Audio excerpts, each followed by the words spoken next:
పూర్వం ఇల్లాళ్ళు లేవగానే ముందు స్నానం చేయగానే చేసే పని తులసి మొక్కకి నీళ్లు పోసి ప్రదక్షిణం చేయడమే. ఆ గాలి కూడా మంచిది.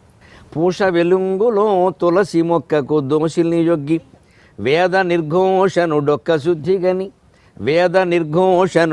సిద్ధిగని గోవుల సేవలు చేసి వేషముల్ భూషలు పాడి పంటలును పుట్టిన చోటెనె పొందు ఆ స్వయం పోషకమైన సంస్కృతులు బూడిదయ్య పరాయి పాలనన్. బ్రిటిష్ వాళ్ళ పరిపాలన వచ్చిన తర్వాత రకరకాల ఇతర మతాలు ఇతర ధర్మాలు పెరిగిపోయి అదేదో గొప్పది అనుకుని పాతొక వింత కొత్త ఒక వింత అని పాతొక రోత అని కొత్తదానికి అలవాటు పడి పొద్దున్నే లేచి స్నానం చేయగానే తులసి మొక్క దగ్గర దోసి నీళ్లు పోయడం, ఆ చుట్టూ ప్రదక్షిణం చేయడం, ఇది మర్చిపోయారు. ఇది ఆరోగ్యానికి చాలా మంచిది. మీరు 108 చేయక్కర్లేదు, 3 చాలు 108 అక్కర్లేదు.